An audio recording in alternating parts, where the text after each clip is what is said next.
వెళ్తూ వచ్చిన తర్వాత వెళ్తున్న దారిలో చెవిటిపాలెంలో చూసిన ఒక చిన్న కొలను ఇది. చూస్తుంటే దగ్గరలో ఉన్న వ్యవసాయ పొలాలు లేదా అగ్రికల్చర్ ల్యాండ్స్ అన్నిటికీ కూడా ఇక్కడ నుంచి వాటర్ వెళ్తున్నట్టయితే కనిపిస్తుంది. అండ్ ఇక్కడ చాలా మంది ఇలా చేపలు పట్టడం చూసి ఏంటబ్బా ఇలా చేస్తున్నారని చూద్దామని ఆగాం. ఇక్కడ ఉన్న రైతులతో మాట్లాడి మాకు అర్థమైన విషయం ఏంటంటే వాళ్ళు మార్నింగ్ టైం వచ్చి ఫిషింగ్ చేస్తూ ఉంటారు, చేపలు పడుతూ ఉంటారు, వారంలో కొన్ని రోజులు చేస్తూ ఉంటారు. ఆ తర్వాత ఇంటికి వెళ్లి మళ్ళీ ఇక్కడ ఉన్న పంట పొలాలు వాటిని వ్యవసాయం చేయడానికి లేదా అగ్రికల్చర్ చేయడానికి వాళ్ళు తిరిగి వస్తారు. అలా వచ్చినప్పుడు మధ్యాహ్నం వాళ్ళు పొద్దున పట్టిన చేపల పులుసులు అవన్నీ తెచ్చుకుని తింటూ ఎంజాయ్ చేస్తూ ఉంటారు అన్నమాట.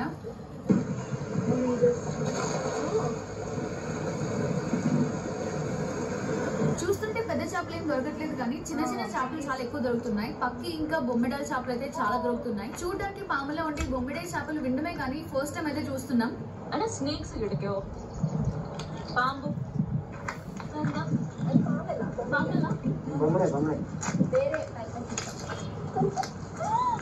బొమ్మిడే చేపలు పాములా పాకుతూ ఉంటే పక్కి చేపలు మాత్రం చాలా కలర్ఫుల్ గా ఆరెంజ్ ఇంకా ఎల్లో కలర్ ఫిన్స్ తో ఉన్నాయి. ఇన్ని చిన్న చేపల మధ్యలో ఒక పెద్ద చేప కోసం వెయిట్ చేస్తూ ఉన్నాం. పొడుగు